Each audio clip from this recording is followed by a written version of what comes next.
Hey, what is going on, everybody? Joe Radio 690 ADV. I'm your host. Thank you for stopping in. Got another podcast for you guys to sit and kind of binge and listen to when you're just maybe tinkering with your bike, or you're out in the garage, or you're just sitting chilling, whatever you're doing. Maybe riding your car, maybe you're traveling, whatever. Hopefully this will help you pass a little time and maybe learn a little bit as well. You know, the 690 ADV is really about motorcycles in general. It's mainly about adventure motorcycles and dual sports and enduros and stuff like that, but it really has it's well-rounded into a lot of the stuff can be taken to just about, any motorcycle that's out there, and it can really kind of, it's pretty versatile for some of the stuff that we talk about for education and stuff like that, especially new riders, intermediate riders, some seasoned riders and stuff. It's just kind of things to maybe brush yourself up on and things like that. That's really what it's all about. Today, we're going to sit and have a little chat. And this is really for new rider stuff right here. And this is things to, if this is your first time listening to it and stuff like that, make sure that you get the subscribe going on. Make sure that you're part of our podcast. Also, don't forget about our YouTube channel, youtube.com/690ADV. We have about almost 500 videos there. So a lot of stuff there for you to kind of chew and nibble on. And don't forget about our website, 690adv.com. You can get a lot of stuff there as well. Make sure that you sign up on our website. That way, we will have giveaways and things like that. And not only that, we also will work on our newsletter and stuff like that and get some stuff out to you as well. But today, we're going to talk about 5 new rider mistakes and bad habits to really avoid, not just on dual sport and adventure bikes and enduros, but on all motorcycles. And these are things that you really want to try to avoid because bad habits create bad habits. I've learned that a long time ago. And sometimes bad habits are really, really super, super hard to break. And even I have bad habits. I get them all the time. And I catch myself doing the bad habit, especially on some stuff that I do with motorcycles. And I forget that I'm doing it. And I try to correct it on the fly when I do catch myself. But sometimes, I could do a whole ride and I've done some bad habits through that ride. And I'm like, my God, what are you doing, Joe? Come on, correct that stuff. You need to get better about that stuff because these are things that just happen, but we're going to talk about them. I got 5 pretty good ones that I think are great for new riders and intermediate riders. And maybe this is stuff that, you just don't or didn't think about, and hopefully this helps somebody. And if it helps just one person, to me, that's a total victory from the podcast and from our YouTube channel. But before we get started, I would first like to definitely 100% do a shout out for KTM of North Texas. Don't forget, if you need any parts, service, anything like that, if you're here in the Dallas-Fort Worth metro area or in North Texas, check those guys out, slmracing.com. You can get with Bert over there. He'll take care of you, man. They don't just, sell KTMs. They sell all sorts of stuff, and they work on all basically brands of motorcycles, Hondas, Yamahas, Kawasaki's, all that type of stuff. They've got gear. They have a huge parts selection, not just for KTM, but you can get stuff for pretty much everything from, oil to skid plates to seats to, you pick it. These guys will basically pretty much take care of you and hook you up. And don't forget, tell them that Joe at the 690 ADV sent you, and then that way they'll really take care of you because those guys are super awesome and fantastic. But the 5 rider mistakes and bad habits, we'll do 1 through 5. And these are the things that I truly, I was sitting down, writing them out and, for the show notes. And I think these are the 5, real big issues I see with new riders and what I see and what I read and the things that show up, problems, with riders and stuff like that. And I think that these right here, if you can basically practice these 5 and really dig into these 5 right here, they're not only going to make you a better rider, but they're definitely going to they're going to make you a whole lot safer. I mean, that's plain and simple. They're just going to make you a whole lot safer, and it's really going to really enhance your overall enjoyment when you're out on your motorcycles. And like I said, this is not just for dual sports and enduros and adventure bikes.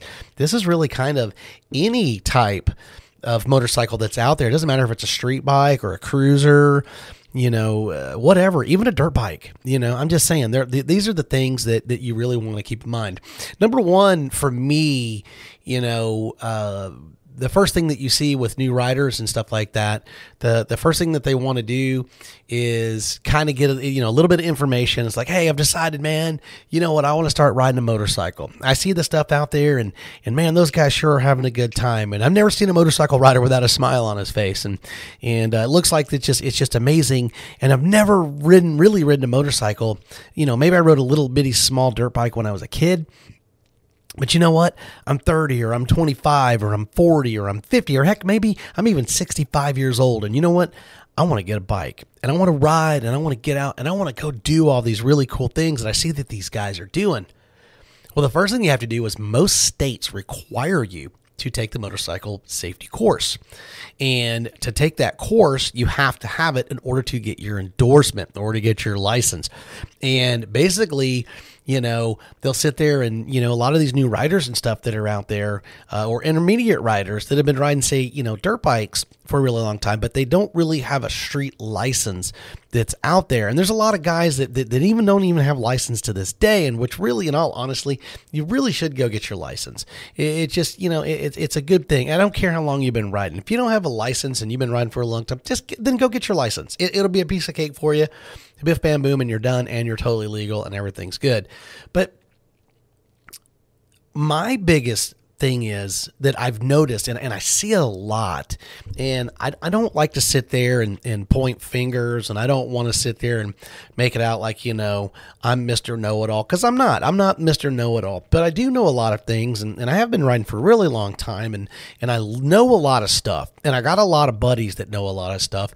And between all of that, I know a lot of stuff, and I do my best to be as honest and as transparent as I possibly can to give the information out there for the riders, to make themselves better and maybe shortcut a couple of things, to help that person or persons, be a better rider or get them on the right track to get started and be smart and safe and get going the right way. That's my thing. But, you see these new riders and they go out and they're like, well, I'm going to go take my motorcycle safety course, this weekend or this week or next week, and they'll post it or anything like that. And you'll see it. And they're like, okay, cool, man. I got my endorsement today and I got my, I got my bike. I'm ready to go. No, you're not. You're just not. You're just not. There's so many things that you need to do after taking the motorcycle safety course test and also going and taking the test and getting your endorsement. That's just the beginning of all facets and stages. And if you're listening to this on YouTube or watching it on YouTube, or basically you're listening to it because it's a podcast, but chime in down in the comments section for riders and explain to them what I'm getting at is that it's too soon. You're really, it's too soon. And I don't want to sit there and say, what, nobody likes to be told you can't do something, or you're not ready for something, or you're not all these things. My thing is motorcycles are absolutely amazing and fantastic. They're super, super fun. They're awesome. They can change your life in more ways than one, okay? They can change your life and a happiness and make you get a better grasp on your happiness in your soul, just by riding, because it's just you and the motorcycle. That's really what it's all about. But the other thing is it can change your life as well. If you do things too soon and you're too stupid as a rider and you do stupid things, guess what? It can put you in the hospital. And not only that, it can also take your life. And that's one of the things that people like to point out and saying, oh, well, you're in a midlife crisis and you're getting a motorcycle because you just want to live dangerous. But that's not it. Motorcycles can be actually very, very safe. And and they can be a lot of fun, and, you can have a thing. But the problem is with motorcycles, a lot of people like to jump the gun too fast, too soon. And what they just really honestly need to do is just get a grip on reality and understand that it's better to take a little time and be prepared and get yourself ready before you just take off after you've taken your motorcycle safety course and, you just decided I'm going to go out and get a motorcycle and I'm gone and I'm out of here. So keep that in mind. Number one, too much, too quick, too fast, get a grip on it. Take some time. Be smart, do certain things, and that's going to be part of the other mistakes and things to avoid and bad habits that'll come into play, especially talking about the safety course and taking off. Number two, I see this all the time. I see it all the time. You're welcome to chime in if you want to make a comment, whether it be on the podcast or whatever. And it happens so much. Is that basically people looking for, to get a motorcycle, and they're doing their research and they're looking and they're spending time and they're getting frustrated. They kind of know what their budget is. They kind of don't know what their budget is. They kind of know what motorcycle they want, but they kind of don't know what motorcycle they want. They talk to a friend, whatever, get on Google, they do all their stuff. So what's the thing that they do wrong? What is the mistake and the bad habit that most new riders do? And I know that a lot of people are probably sitting there listening to this podcast going, oh, well, they do this or they do that. Yeah, maybe you're right. Well, let's see if you got it right.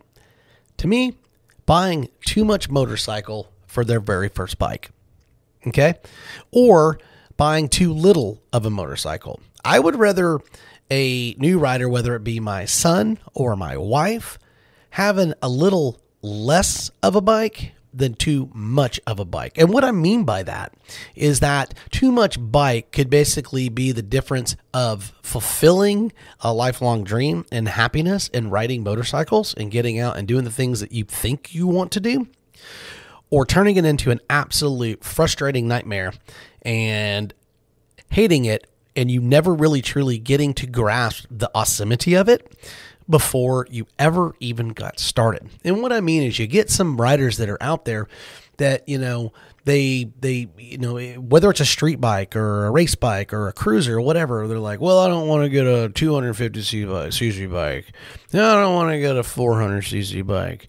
I just got my license. I'm legal. I want to get a 600cc, or I want to get a 900 or 1,000 or a 1,200.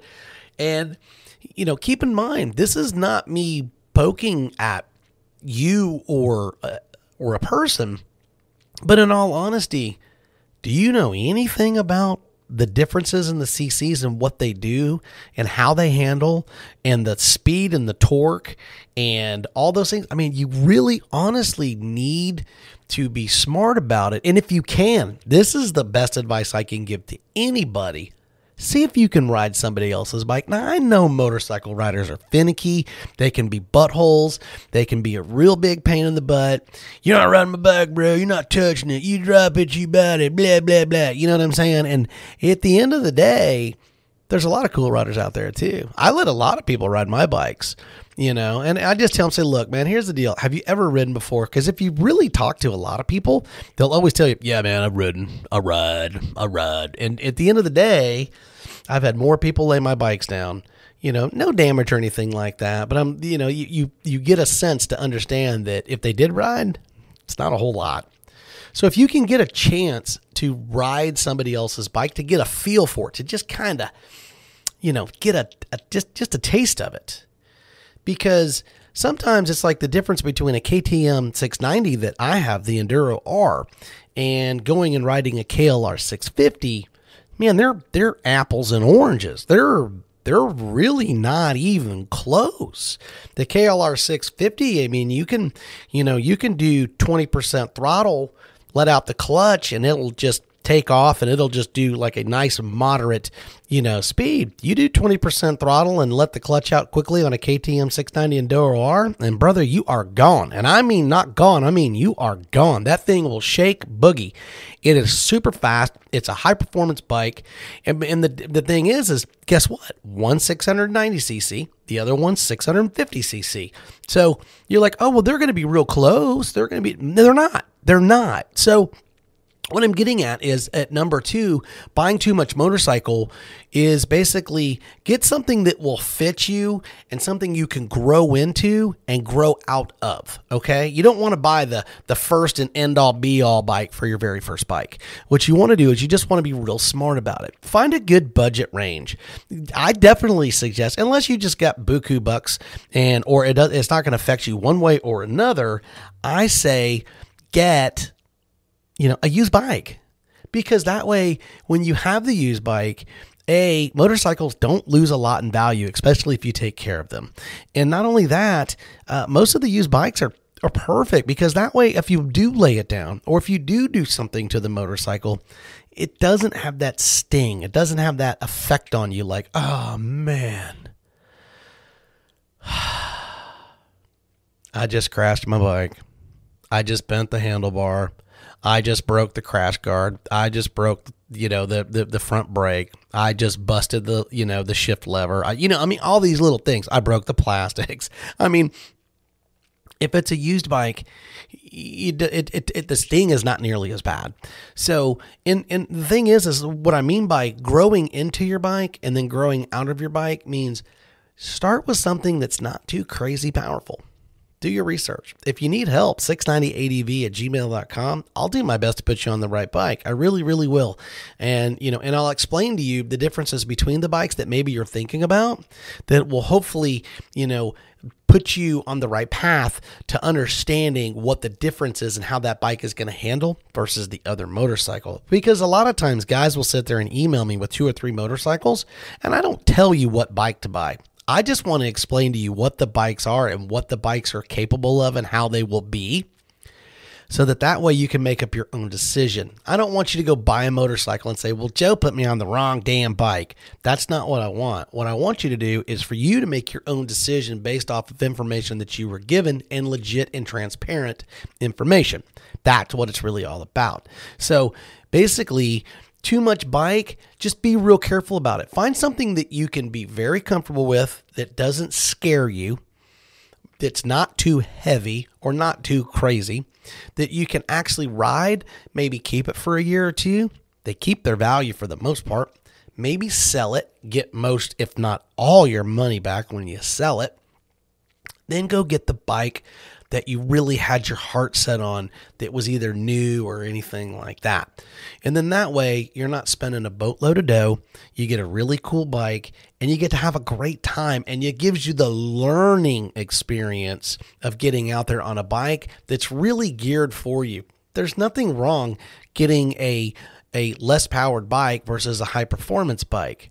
Because the smart play is to get the bike that you can learn, practice, get all your stuff on, and get your time in the seat or in the saddle, and then you go get the bike that you want. Just smart. Do what you want to do. That's your thing. But in my personal opinion, most guys are wanting to go and buy way too much bike for their very first bike. Number 3, you got your endorsement. You really want to buy too much of a motorcycle. And then as soon as you get your motorcycle, you ride for maybe a week, 2 weeks, 3 weeks. I'm ready for a trip. I'm serious. I'm ready to travel, man. I want to go see these things. I'm watching all these YouTube adventure guys out there riding and biking and doing all that stuff, man. I want to get out and I want to do my stuff. I want to go. I get it.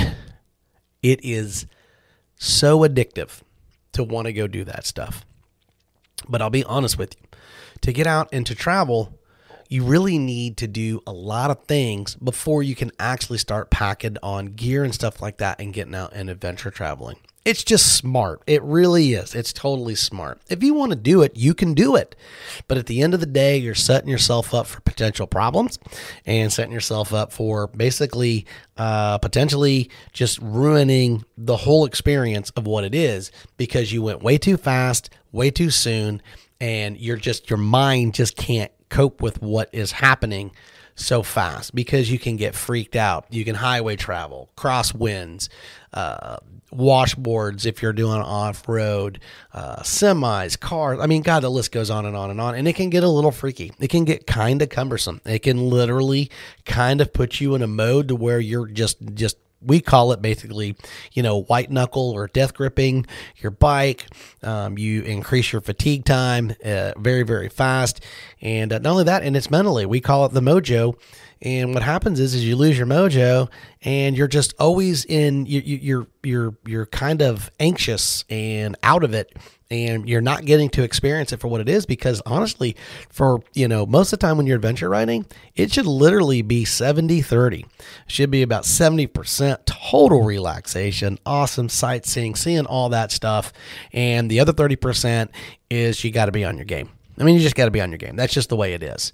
So, most guys get out and they want to travel way too soon. And what happens is they get themselves into like going, dude, I was scared crapless, man. I was riding and the crosswind was hitting me. I was buying a semi and then there was a semi behind me. And then I needed to get around the semi. And then I'm sitting there and I'm trying and my bike didn't really have enough power because I was going basically into the wind and blah, blah, blah. And then the list goes on and on. I mean, trust me, I've been there, I've done that. I know exactly what it is. I mean, I've done thousands. I mean, I've traveled basically on the highways from basically East Coast to West Coast, going out and doing adventure riding. And I'm telling you right now, it can get pretty freaky. And then you start running into weather and things like that. Out of nowhere, it's sunny, it's beautiful. And then out in the distance, you see a little bit of, dark gray clouds. And before you know it, there's a storm on you and it's dumping rain and you're freaking out because, the rain. And if you're not prepared for that stuff, it can literally freak you out tremendously. So number 3, wanting to travel way too soon. It ain't going nowhere. It's not going anywhere. All these places you want to go to, they're going to be there, man. Just, be smart, take your time, and you'll get out, man. You'll get out and you'll get to do that type of stuff, but be smart about it. That's really, really the biggest thing, to do, because you just don't want to make that type of mistake and you don't want to create these bad habits that I'm talking about. Number 4 is a real big one. Number 4 to me is massive. And it's something that I try to always reel myself back into and try to do because I don't do it enough as I should. And even though I've been riding for, a very long time, I still need to do these things. And it doesn't matter who you are. The greatest motorcycle riders on the planet do this religiously. And I mean religiously. Getting out and just riding is not enough. Okay? It's not enough. And what I mean by that, practice, fundamentals, and not just that, doing those things over and over and over again. And it's not, you know what, I'm going to go and hit the trails today and that's going to be my practice. That's partial practice. That is not total practice. Fundamentals, what I mean by is finding a parking lot and doing some slalom moves very slow. Doing the slowest race, which basically means feathering your clutch and using your back brake and trying to go to where you're almost, the wheels aren't even moving, and practicing your balancing techniques. That's a big deal. Just basically being in your front yard and standing on the 2 pegs and trying to stand your bike up without putting your feet on the ground. Okay? Basically without putting your feet on the ground, without crashing and laying your bike down. These are just little things. Riding around your neighborhood, standing up and learning how to shift gears up and down between first and second, because when you're off-road, those are the most common gears that you're ever going to use when you're traveling on dirt roads, trails, and things like that. And there's a lot of times you're going to have to stand up. If you don't, it can just be darn right dangerous. So you really have to learn that type of stuff. And not just that, I mean, over and over and over again, learning how to basically counter steer. I mean, there is so many things that you really, really need to do. And here's one that nobody almost does that needs to just be done literally many times before you ever get ready to go on a trip. Load your bike up and lay it on the ground and pick it up. Once, twice, 3 times, 4 times. It doesn't matter. Because everybody that you talk to is going to go, oh, I don't lay my bike down. Yeah, you do. Yeah, you do. I don't care who you are. I've been riding with guys who've been riding for 40 years, and they still lay their bikes down. And they're on these bikes, and they're heavy, and you know what? They have a hard time getting their bikes up, and it's not your buddy's responsibility to help you get your bike up. If you got a bike that you can't get up, you got way too much bike, and you don't need it. Either hit the gym or get a bike that you can handle, because it's really not somebody else's job to basically help you get your bike up so that you can have your enjoyment. Because when you're at home, 90% of the people that are out riding and doing the things that we do are at a low elevation. And what I mean by that is that when you travel and see all these wonderful, gorgeous places, and you're on YouTube and all these things, and you're seeing Colorado and Utah and New Mexico and all these things, and you're seeing, because most of the scenic areas where? In the mountains. What do mountains equate to? Elevation. So here's the deal, less oxygen and elevation. So when you're on a bike that weighs, say, 450 pounds, then you gear it up, now you're in the low 500s, guess what? When you lay that bike down at 10,000 feet of elevation, it doesn't feel like 525 pounds. It feels like about 900 pounds, and you're going to, because you were already working that motorcycle before you laid it down, and then now you got to pick it up when you're out of breath, and you're trying to, trust me, I'm just telling you, been there, done that, and you just need to be fundamentals, and practice is a huge, huge factor for new riders, especially, and not just new riders, everybody. Everybody should do the fundamentals and practice all the time, not just get out and ride, and I'm bad about it. I don't want to try to be a hypocrite and say, oh, well, I do it all the time. I don't. I'm just as bad as everyone else. But I'm trying to explain, and I'm not an intermediate rider. I'm not a new rider. I'm just telling you that I basically I'm bad about it, and I need to be better about it. And that's why I'm preaching to you that you really should try in your off time, that you're not doing something, to get out, practice, practice, practice. And when you're done practicing, practice again. Number 5. This one right here absolutely drives me just bonkers. It drives me crazy. And